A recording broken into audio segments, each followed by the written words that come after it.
Back with more Titans. This is episode 2 of season 4. Very excited to see what's going to be happening next. Really strong premiere episode for this season. We met Lex Luthor. Lex Luthor died. It seems Connor's going to kind of be framed for what's going on there. But yeah, they did a really good job at sowing a lot of seeds for this season, kind of pinpointing exactly where every single character's journey might take them, and you know what can be explored with their characters this season. So that was a really great kind of reintroduction to these characters and where the story might be going from here. So yeah, I'm just really excited to continue on and see where all this setup is going to start leading us. So without further ado, let's just dive right into the next episode.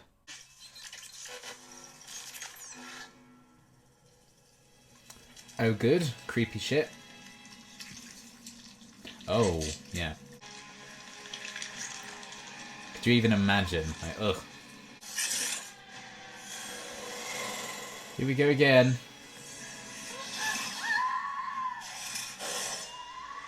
Oh god. Mom? I mean, so far, this is just sexism. Oh, it's in the mirror. No.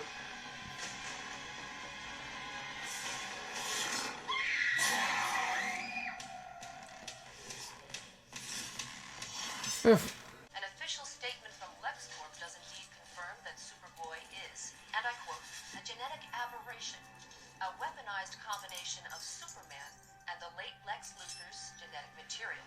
Oh dear. Well, he could have easily escaped being arrested if he wanted to. You know, surely that's a sign that he's innocent. You didn't make a But mistake. people are dumb. Mr. Grayson, we need Yeah, I to heard you question first time. Okay. You sneaking pics of me, Grayson? I wish. Lex Luthor. When Connor got arrested, I did a brute force hack on his personal computer. I found some of these. And an address. Why was he watching me? I don't know. Want to find out? Ah, baby's first training. Did you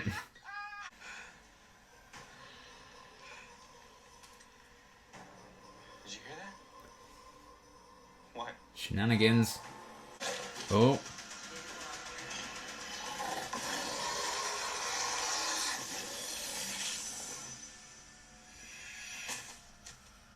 Well, I'm sure that's fine. Speak. It wasn't just Luther. The whole LexCorp inner circle died last night, choking on their own blood. Oh, okay. The only one who's still alive. There is absolutely nothing LexCorp can do to you later that I won't do to you right now. That's right.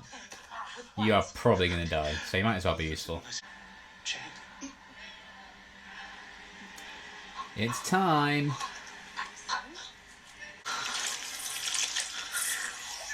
That is so horrible.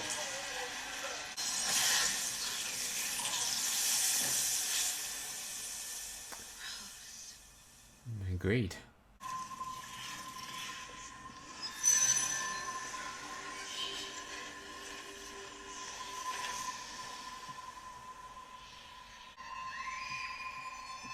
Is this the house from the start? Julie's busy. Mom. She sends her love, though.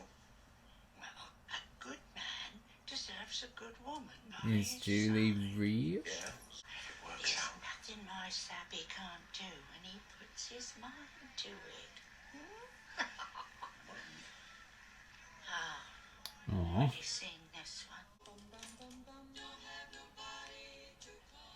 TV shows love this song, don't they?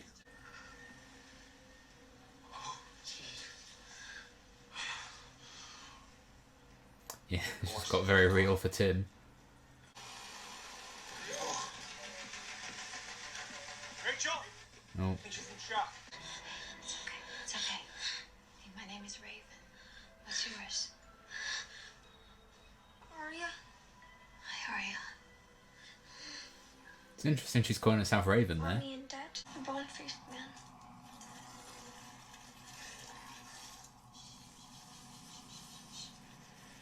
He's making a bloody mess. I won't let him hurt you. Oh, hello.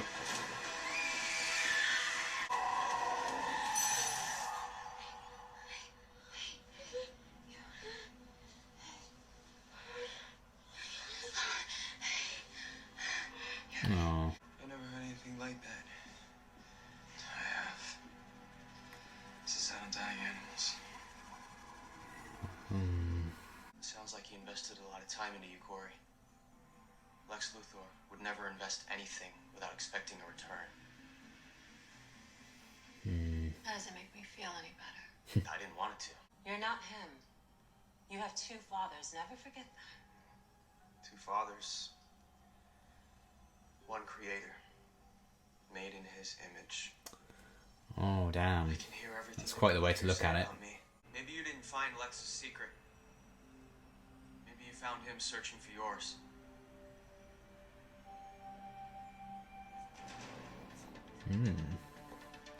I do like that there's very confidently, I think, this bigger picture that is slowly being revealed. It's not just like, we're making this up as we go. It feels very planned.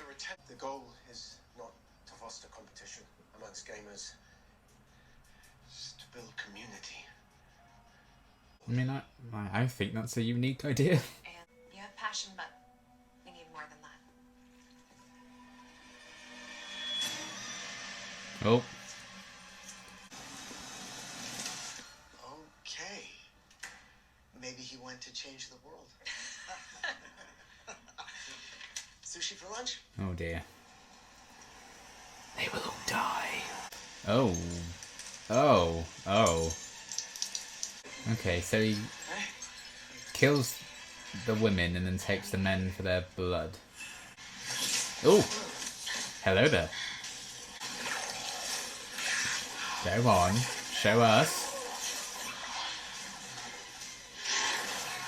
Oh!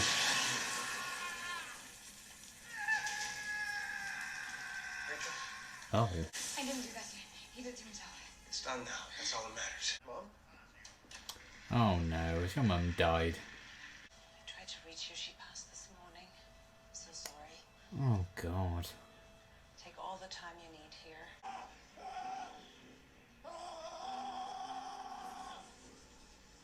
What is your game, lady? I lost both my parents when I was about your age. And what I remember is how cold everything felt. No matter what I did to get warm. And then a very strong man wrapped his jacket around me. This jacket. Oh. Are you going to give it to her? Time would make things better. Oh. See, there's good magic and bad magic.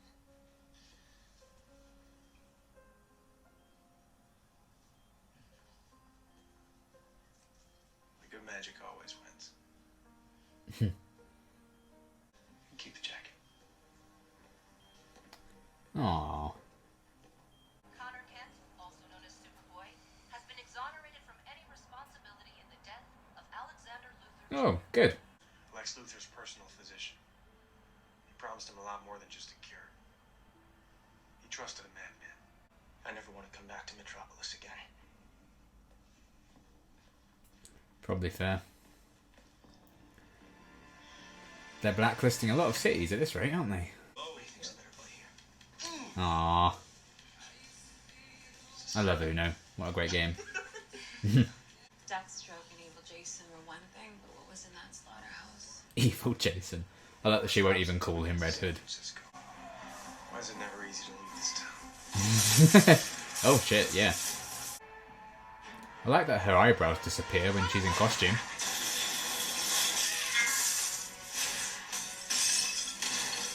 Yeah.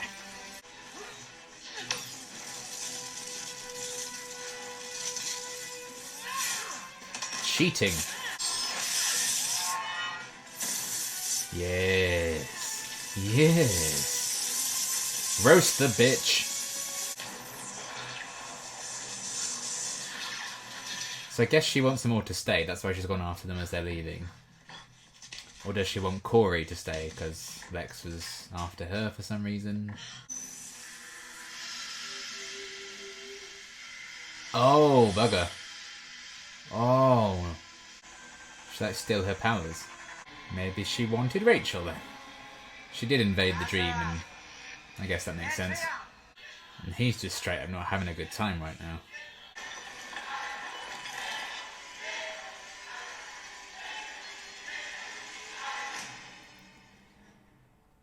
Yeah.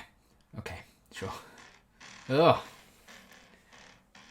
I can see things are connected, but we just don't know why yet. Okay, another fantastic episode. So much to kind of digest, I think. You know, that ending is quite something with what's going on with Rachel, or what isn't going on, I guess, maybe. If it's like a loss of her powers. I think that's what that probably is. You know, the gem on her forehead disappeared, and I mean, white hair, sure, why not? Variant. But yeah, I thought this was a really nice kind of, I guess, subdued exploration of some of the setup. Particularly with Sebastian, I think, you know, that's more of a slow burn. We were introduced to him, got kind of a sense of him in the first one. This one, we're kind of seeing, I mean, life's just kind of falling apart for the poor guy. So you can see why things may, you know, turn a bit darker for him in terms of the path he goes down. I mean, he's hearing all that chanting, he's seeing all these blood visions and stuff. Clearly, Mother Mayhem is kind of interfering in his life, having some influence in his life. You know, she was there to be the one to tell that his mum had died. Did she just outright kill his mum? Maybe. So she clearly envisions him as part of her plan. Somehow, I don't know how she knows that, why that fits in, but that's obviously something that's going to be explored a bit further on. But I did like seeing a bit more of Sebastian, and it's one of those situations where you can just feel sorry for him because of, you know, I think he's just trying his best, and he seems to have a really good heart, and I think the tragedy of his story this season is going to be maybe that getting a bit more corrupted. And the fact that we are kind of seeing the fall of a very good man, it would seem, you know, someone who does want to make a difference in the world, and I think he will, but not in the way he anticipates, I guess.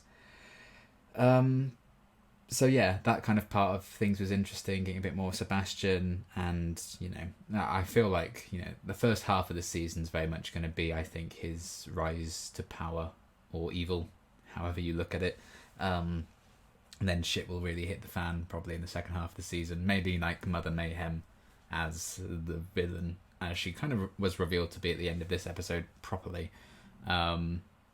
Maybe she's going to be like the main antagonist, at least for this first part of the season, which I think does make sense. You know, I'm glad they're not rushing into the brother blood stuff with Sebastian just yet. And a good exploration of the fallout of Lex's death as well, with Connor being accused of it. People finding out that, you know, he does have a bit of Lex Luthor in him. That sounded weird, but you know what I mean. Because of course, the fact that he is a mix of Lex and Superman, people being what they are, cancel culture being what it is, you know, they're instantly going to be like, oh well, he's definitely going to be more Lex, and that's what we'll focus on, not the fact that he's also half Superman, you know, one of the greatest superheroes to have ever existed. So yeah, I think that's actually sadly probably a realistic reaction from the public to that, you know, always looking for reasons to turn on people that should be admired. And yeah, so I did like that fallout and what that kind of did to Connor being like, well, I don't want to come back here anymore, F this place, which I think is a fair and just reaction, and a great reason to still not have Superman pop up, because I don't know if there's like a rights issues and stuff, but you know, it is what it is. This is a show about the Titans and about Connor. I don't care if we see Superman or not, quite frankly. You know, I never expected to see Bruce Wayne until, you know, they cast him for season 2, and I was like, oh, holy shit. So yeah, I very much enjoyed exploring that with him, and him as like a prisoner for a bit, him tapping into the Lex Luthor side of himself to advise Corey or what her next move should be, I thought was an interesting kind of thing. And I liked the imagining of, you know, who he is as, like, I have two fathers but one creator, because Lex was the one who actually was actively trying to make him what he was. And yeah, they're definitely leaning into, you know, that part of Connor potentially taking over a bit this season. I think that's where that's headed. You know, we had multiple scenes in this episode of them being like, you're not Lex Luthor, Connor, you're not like him, which means he's probably going to be a bit like him this season at some point. So there's definitely some clear setup for that, which I am intrigued / scared to see, because, you know, I don't want to see Connor have this fall from grace or turn a bit evil. We had that with Jason last season, you know, look how that turned out. Messy as hell for everyone involved. But if they do go down that route, and And should Jason pop up this season, that could be an interesting way of those two bonding. Or maybe if Connor does have that kind of fall into Lex Luthor side of him, maybe Jason could pop up and be the one to save him from that. I think that'd be an interesting way of, revisiting Jason this season, because I'm pretty sure we are seeing him this season. I'm pretty sure there has been discussions about that.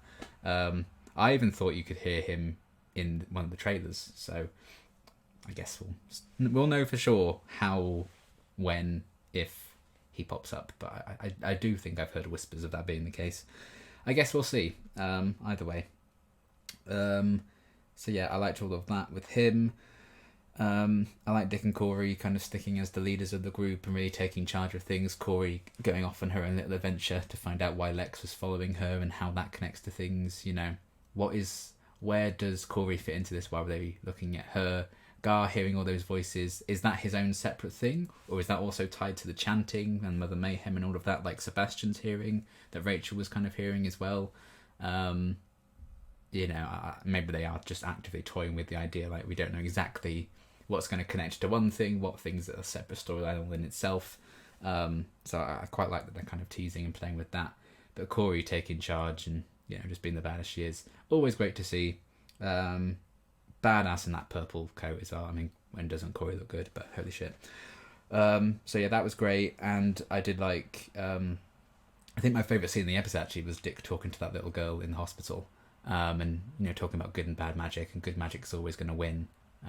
Giving her the jacket, talking about how he was cold, and then a strong man put that jacket round his shoulders. Very kind of that that line from The Dark Knight Rises everyone always quotes about the jacket on his shoulders to remind him the world hadn't ended, which I love that line. And I like this kind of version of that, and the fact that he gave the jacket to the little girl. It's really great to see that Dick can help people who've kind of been in a similar boat to him, and also Rachel is in a similar boat to her, and she also helped her out, the little girl out in this episode as well. So I like seeing people who used to be in that little girl's position can now try and help as best they can for anyone affected in similar ways that they were. So that's really fun to see that development with them. And yeah, that whole scene, it's just nice to see that Dick is not afraid of showing some vulnerability in that and opening up about his past and his struggles. Yes, to a little girl rather than to his team, but I think he's a bit more open to his team itself this season as well, compared to previous seasons when he wouldn't tell them anything, went off on his own all the time. So I like that development for him as well. I think getting out of Gotham has certainly helped, that side of him come out a bit. Like him and Corey were talking about feeling freer and less burdened at the start of the premiere episode for this season. So I like that natural progression in scenes like this, and seeing that comfort he can give people. It's one of the reasons he is a good leader for the Titans, and I like that they're finally showing that off properly with scenes like that. I thought it was a wonderful little scene between the two of them. And yeah, I liked everything with Corey as well. We talked about Sebastian, and yeah, Rachel. I liked her kind of going on her own little investigations, helping out the little girl, going into the nightmare, finding out, was it the bone-faced man or whatever the little girl called him, Lex's physician. And the fact that she kind of introduced herself as Raven to the little girl, I thought was also interesting. She's kind of owning that side of things as well. And I think the most telling moment for me in terms of Rachel with this one was when the physician guy kind of burned himself, probably to prevent the trail being followed or to prevent any secrets coming out, like the cyanide pill in the tooth, like if a spy's caught out with anything, it feels like the equivalent of that, doesn't it? And Rachel was straight away like, he did that to himself, I didn't do that, he did that to himself. If this was season 1, I feel like Rachel would have been like, oh my god, I've killed him, look what I've done, I'm to blame for everything. But because she's much more in control of her powers now, and I don't think she burdens herself with everything and thinks everything she touches dies and is doomed to an awful fate. She doesn't blame herself for that anymore, and she's like, okay, that's on him, that's his fault that happened, this horrible thing. So I think that shows how far she's come in herself as well, and that confidence she has in her own abilities. She knows when she's fucked up, she knows when she doesn't. And just in time for her to kind of have that comfortableness with what she can do and who she is, because she very successfully in the end helped bring that little girl out of her nightmare, so she's definitely more in control. Just as she gets to that point, it seems like Mother Mayhem's now taken all those powers away, and she's just going to be vibing on depression and sadness, I guess. Hopefully not for long. I guess we'll see. Or her powers are just slightly altered or changed or something. I don't really know. The fact that the gem is gone is an indicator to me she probably doesn't have those powers anymore. But who can say? But yeah, I liked those little moments showing how far Rachel as a character has come as well. And I like that they're really kind of showcasing her in these first couple of episodes, giving her own little side stories, because obviously she was so absent for most of season 3. So it's cool to keep seeing her now. So yes, everything that was great. Very much enjoyed. And then, yeah, little trickles, I guess, of everything going on with Gar. He's still hearing some weird voices and he collapsed and everything. So I'm not sure if that's tied into, the Mother Mayhem culty stuff, or if that is kind of start of his own side story that we've kind of gotten. His little episode on the first episode when he kind of transformed off screen and he saw that tree and everything. Maybe it's just related to that and a continuation of that. Maybe it's something else entirely. Maybe both those things are the same thing. But I'm pleased that we are getting something substantial that's going to be explored with that. So always here for it, even though I don't like to see Gar suffering, but he probably will. And yeah, I'm in a twisted way very excited for that, because it just means screen time and a plot for him. So intrigued by that, still piecing it together. We still have no real clue of what's going on right now and how all these things connect, and exactly what the overall plot is and what the plan is here. But it does feel like they have a confidence in this story that they're telling. They know what they want to show and what they want to reveal when they need to reveal it. And it's not just like, well, we'll tie it up somehow. Let's just keep writing these episodes out. It feels like they do have a structure and plan to this arc, which I'm very excited to see play out. Because there's still, 10 episodes left of this season? So of course we're not going to have basically any answers yet. We're still kind of learning about these characters, very much like with Sebastian in this episode. So yeah, intrigued by all of that. And then we just have Tim just kind of floating around, but being best boy that he is. I did like him trying to do a bit of almost training, like learning to try and track people. He will not let go of that bloody bow staff. Like I hope it's like a running gag this season that he just always has that and he never lets that go. It would be very funny. So yeah, that was great. And I think his stand-up moment in this one was probably when he saw the dead body and his reaction to that. I think that made it so much real, just how dangerous this life can be. It's not just like, I'm going to be Robin and I'm going to train and I'm going to get my own suit and it's all going to be super cool and badass. The reality is people die and it's going to be gruesome and horrible, and you're putting your life in danger by going down this path. And I think that moment kind of caught up to him. And I liked his reaction to that. It felt very genuine and real. So Jay, as always, was fantastic in that scene, because I think he portrayed that very well. Just that, like, oh, holy shit. And this is a boy who died and came back to life after getting shot, and he's still kind of stunned by seeing exactly what happened to that poor woman from the start. So yeah, I thought that was a really nice little moment for him as well, and probably kind of like a starting point. Like, this is where he's at right now. He can grow and change from here and get more used to this lifestyle and see if he is cut out for it, which I'm sure he will be. So that was good.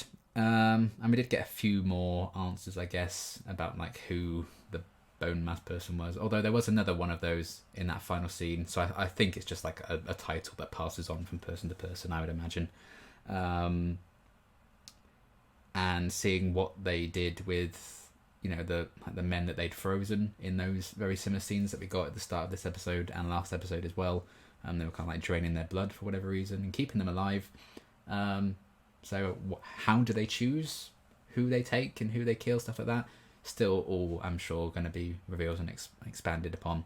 But yeah, I like that they're not losing focus on that. And they have a clear goal of like, this is who the villains are right now. This is who we're going to be focusing on. There's a clear through line for the season, with the extra character side story stuck on, rather than it feeling like, right, this should be a main plot, and this should be a main plot, and this should be a main plot.